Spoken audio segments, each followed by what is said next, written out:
Welcome to Story in English YouTube channel. Thanks.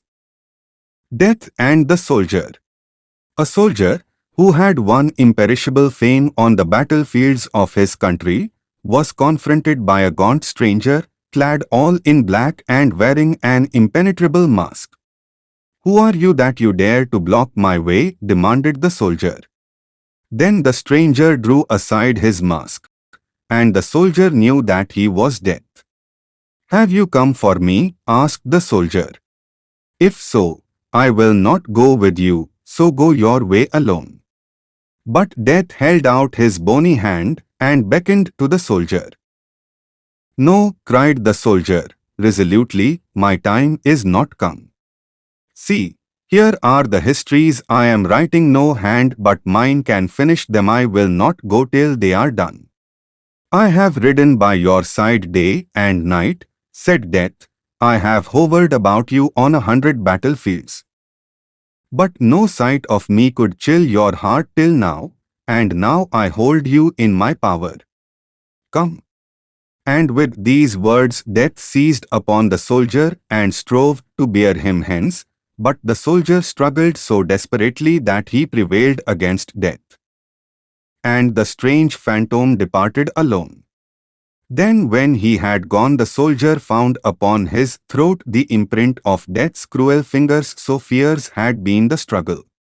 And nothing could wash away the marks, nay, not all the skill in the world could wash them away, for they were disease. Lingering, agonizing, fatal disease. But with quiet valor the soldier returned to his histories, and for many days thereafter he toiled upon them as the last and best work of his noble life. "How pale and thin the soldier is getting," said the people. "His hair is whitening and his eyes are weary. He should not have undertaken the histories. The labor is killing him." They did not know of his struggle with Death, nor had they seen the marks upon the soldier's throat. But the physicians who came to him and saw the marks of Death's cruel fingers shook their heads and said the soldier could not live to complete the work upon which his whole heart was set. And the soldier knew it, too, and many a time he paused in his writing and laid his pen aside and bowed his head upon his hands and strove for consolation in the thought of the great fame he had already won. But there was no consolation in all this. So when Death came a second time, he found the soldier weak and trembling and emaciated. "It would be vain of you to struggle with me now," said Death. "My poison is in your veins, and see, my dew is on your brow. But you are a brave man, and I will not bear you with me till you have asked one favor, which I will grant." "Give me an hour to ask the favor," said the soldier. "There are so many things, my histories, and all. Give me an hour that I may decide what I shall ask." And as Death tarried, the soldier communed with himself. Before he closed his eyes forever, what boon should he ask of Death? And the soldier's thoughts sped back over the years, and his whole life came to him like a lightning flash. The companionship and smiles of kings, the glories of government and political power, the honors of peace, the joys of conquest, the din of battle, the sweets of a quiet home life upon a western prairie, the gentle devotion of a wife, the clamor of noisy boys, and the face of a little girl, there his thoughts lingered and clung. "Time to complete our work, our books, our histories," counseled Ambition. "Ask Death for time to do this last and crowning act of our great life."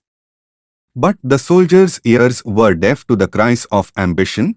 They heard another was the voice of the soldier's heart, and the voice whispered, "Nele, nele, nele."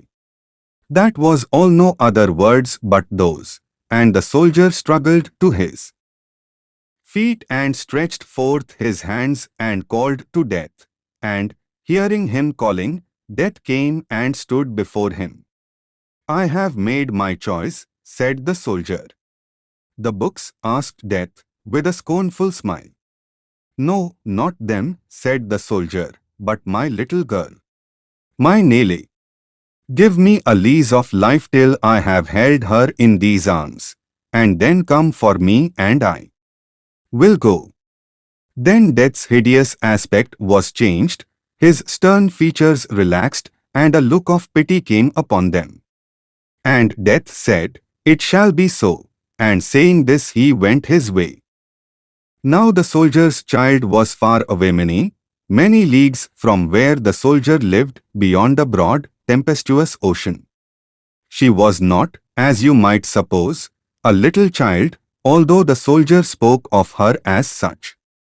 She was a wife and a mother, yet even in her womanhood she was to the soldier's heart the same little girl the soldier had held upon his knee many and many a time while his rough hands weaved prairie flowers in her soft, fair curls.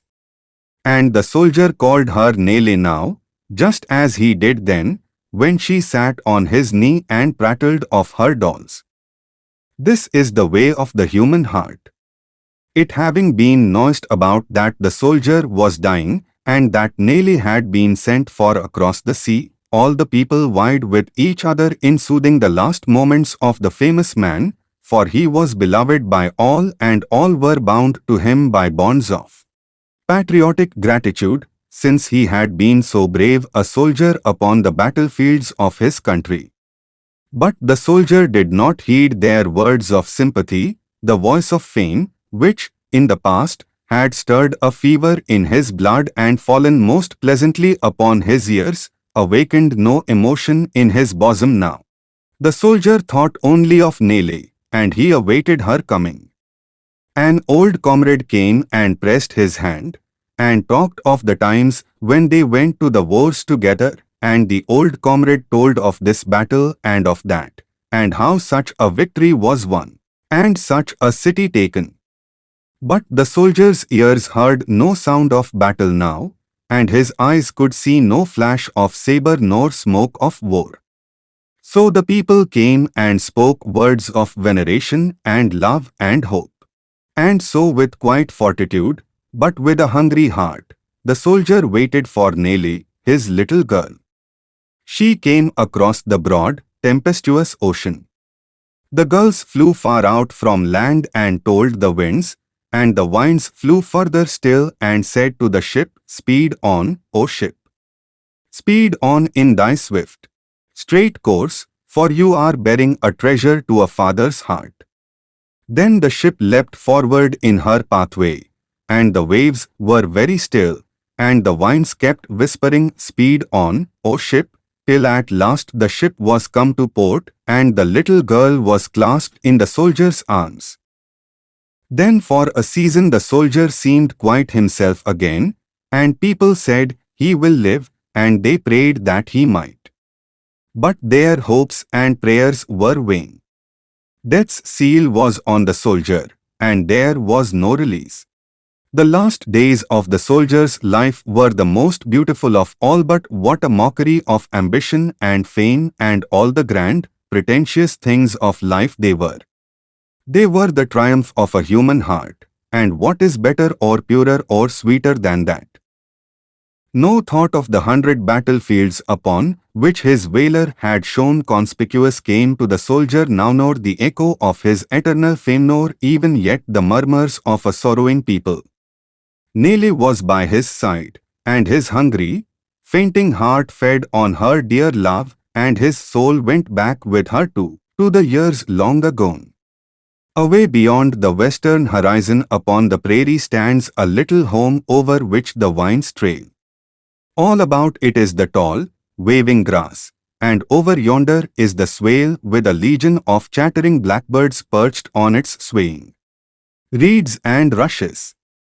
Bright wild flowers bloom on every side, the quail whistles on the pasture fence, and from his home in the chimney corner the cricket tries to cheer up an echo to the lonely bird's call.